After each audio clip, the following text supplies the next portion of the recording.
fired up Friday. Hey, today's on wisdom.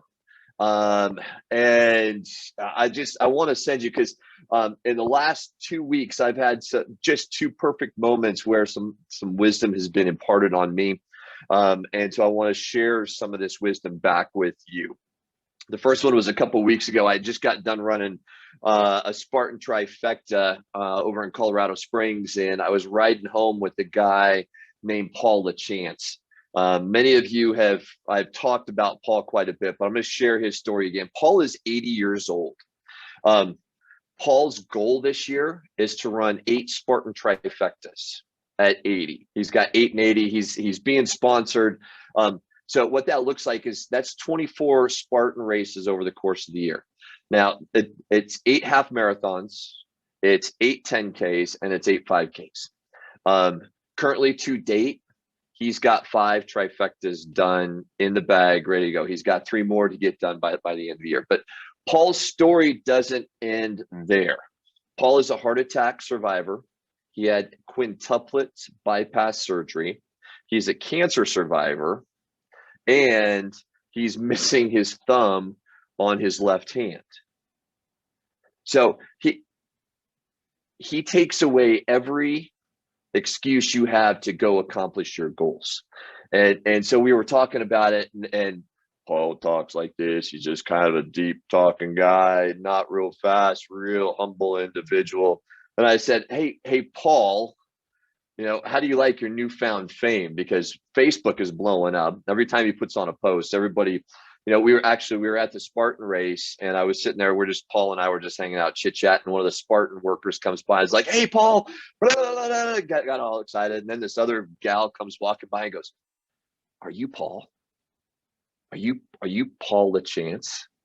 He goes, yeah, that's me. Oh my goodness, blah, blah, blah, blah, blah, blah, blah, blah, blah, blah. I'm just sitting there looking at him, and Paul's just this humble guy. He said, it's taken me a year. He goes, yeah. And basically, quote, he said, I want to be an inspiration to people. He said, this is the gold. He said, the heart attack, the cancer, and the wood chipper incident. He said, they're not diseases. They're just events that happen in my life. I don't let them define my life. And I had to take pause. I was like, what amazing wisdom he just imparted on me. So then I'd say, so then I'm sitting here going, okay, what's wisdom? What does that mean? Well, wisdom is the quality of having experience, knowledge, and good judgment. So then fast forward here, let me, over this last couple of weeks, I'm also reading this book called The Traveler's Summit by Andy Andrews. If you haven't read it, start with The Traveler's Gift, then read The Traveler's Summit. But there's a chapter in The Traveler's Summit where he talks about wisdom. And here are some of the excerpts from this chapter. He said, wisdom, when harnessed over time, leads ordinary people in incredible directions. Wisdom is the ability to discern. Wisdom is our understanding of how life works. Let me get this, the sense of humor when it doesn't. The wisdom is the understanding of how life works and the sense of humor when it doesn't. That time for Paul was like, holy mackerel, that was amazing.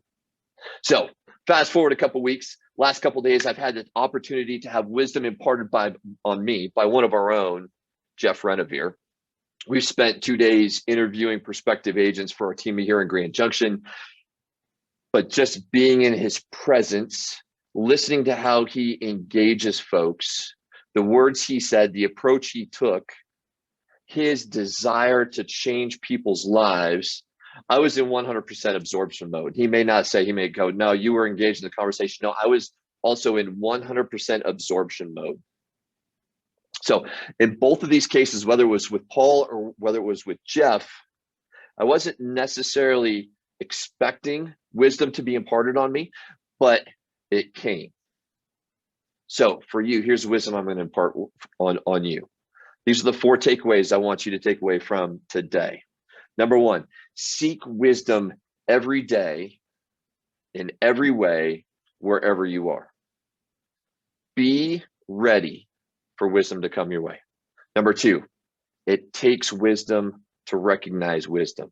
So don't sell yourself short. You are wise. Number 3, shut up and listen. Just be quiet and listen. And then number 4, when the wisdom does come, do what I'm doing right now. Reflect on it, journal on it, and then pass it on. So, folks, have a great 4th of July. Be distinctive. Look for wisdom. Seek it. Pass it on. We love you. You're all great. Have a great long weekend.